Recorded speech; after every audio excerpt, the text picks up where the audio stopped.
ఈరోజు చాలా సంతోషకరమైన విషయము. ఎందుకంటే మన 5 సంవత్సరాలు పరిపాలించిన దుర్మార్గుడు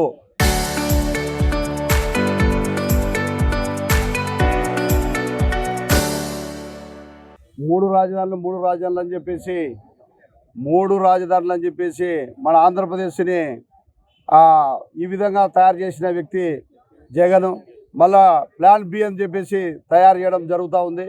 అటువంటి నాయకుడిని ఇంటికి పంపించి మన చంద్రబాబు నాయుడు గారిని కూటమి ప్రభుత్వంలో మంచి నాయకులను ఎన్నుకున్నందుకు ఈరోజు మేనిఫెస్టోలో పెట్టినట్లు అమరావతిని రాజధానిగా చట్టబద్ధత చేస్తానని చెప్పేసి ఆనాడు 2024లో మేనిఫెస్టోలో పెట్టిన విధంగా మా నారా చంద్రబాబు నాయుడు గారు, పవన్ కళ్యాణ్ గారు, అలాగే బీజేపీ నరేంద్ర మోడీ గారు కలిసి ఈరోజు పార్లమెంటులో అదే బిల్లుని పాస్ చేసినందుకు మా తెలుగుదేశం పార్టీ తరఫున, ఆంధ్ర ప్రజల తరఫున, అన్ని పార్టీల తరఫున, ప్రజల తరఫున నరేంద్ర మోడీ గారికి, అమిత్ షా గారికి, అక్కడ మన 11 పార్టీలు మనకు అమరావతిని రాజధానిగా, ఆంధ్రప్రదేశ్ రాజధానిగా ప్రకటించిన వెంటనే మూజువాని ఓటుతో 11 పార్టీల నాయకులందరూ మనకు ఎవరైతే సహకరించినారో వారందరికీ ఆంధ్రప్రదేశ్ ప్రజల తరఫున ధన్యవాదాలు తెలియజేసుకుంటున్నాం.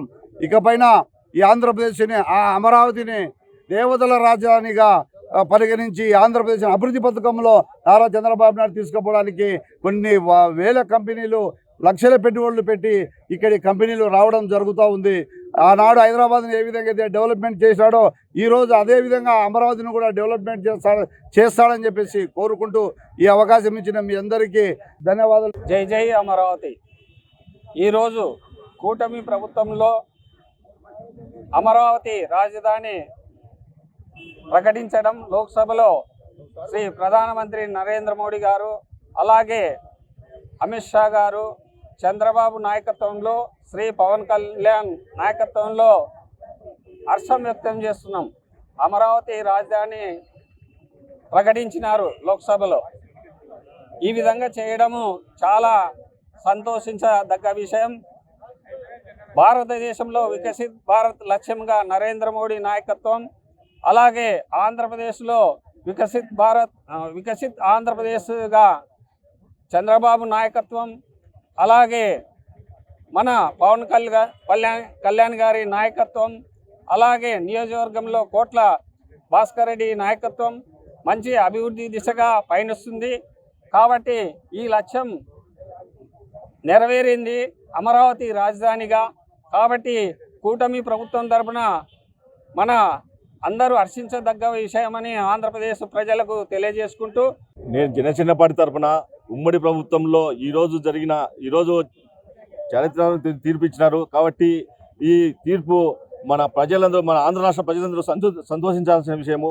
ఈ ఉమ్మడి ప్రభుత్వంలో ఇది మంచి శుభదినం. ఈ శుభదినం రోజున మా పవన్ కళ్యాణ్ గారు, అదేవిధంగా మోడీ గారు, చంద్రబాబు నాయుడు గారి ఆధ్వర్యంలో ఇంకా ప్రభుత్వం ముందులో ఇంకా అభివృద్ధి చెంది మన రాజకీయ చతురత అంటే ఎట్లుంటుందో మన చంద్రబాబు నాయుడు చేసి చూపిస్తున్నాడు. ఓన్లీ జగన్ది కుటిల రాజకీయము, అంత మోసపూరితమైన రాజకీయము. ఆయన చేసే రాజకీయం అంతా 5 ఏళ్లలోనే తెలిసిపోయింది ప్రజలందరికీ. ఇంకా ఎప్పుడు శాశ్వతంగా నీకు ప్రభుత్వం ఇచ్చే ప్రసక్తే లేదు. అది తెలుసుకొని నువ్వు మంచిగా ఉంటే మంచిది, లేదంటే రాను చెప్పినట్లు మా రామకృష్ణ గారు చెప్పినట్లు నీకు జీరో, అంటే నీ పులివెందుల్లో కూడా నువ్వు గెలవలేని పరిస్థితిలో వస్తావని తెలియజేస్తూ ఈ అవకాశం ఇచ్చిన మా కూటమి ప్రభుత్వానికి ధన్యవాదాలు. జై అమరావతి. ఈరోజు ఉభయ సభల్లో ఈరోజు మన ఆంధ్రప్రదేశ్ ప్రభుత్వానికి సంబంధించిన అమరావతి రాజధానిగా ఇవ్వడము చాలా సంతోషకరము. ఇందుకు సహకరించిన ప్రధానమంత్రి నరేంద్ర మోడీ గారికి, అలాగే ఇక్కడ మన కూటమి ప్రభుత్వంలో ఉన్న పవన్ కళ్యాణ్ గారికి అందరికీ ధన్యవాదాలు తెలియజేస్తున్నాం తెలుగుదేశం పార్టీ తరఫున.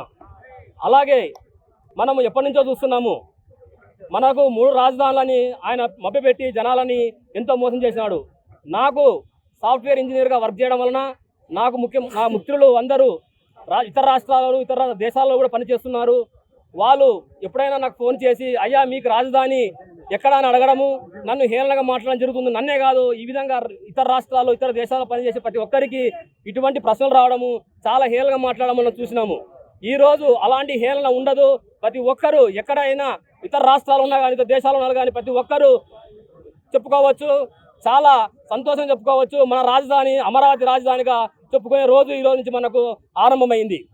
అలాగే ఈరోజు మనకు అమరావతి అంటే ఒక రాజధానికి కాదు, దానికి కావాల్సిన కంపెనీలు రావాలి.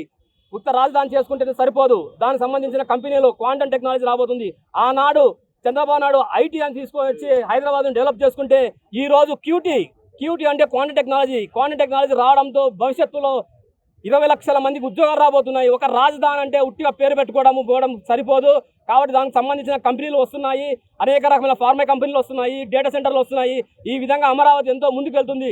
ఒక అమరావతి రావడం అనేది ఒక రాజకీయమైన విషయమే కాదు, ప్రజలందరికీ ఎంతో సంతోషకరమైన వార్త. ముఖ్యంగా యువకులకు, భవిష్యత్తు తరాలకు మనకు ఎంతో ఒక ఇంజన్ లాగా పనిచేస్తుంది, ఒక ఎకనామికల్ ఇంజన్ పనిచేస్తూ ఎంతో సంతోషకరమైన వార్త.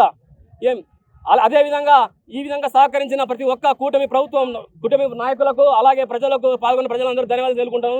జై తెలుగుదేశం.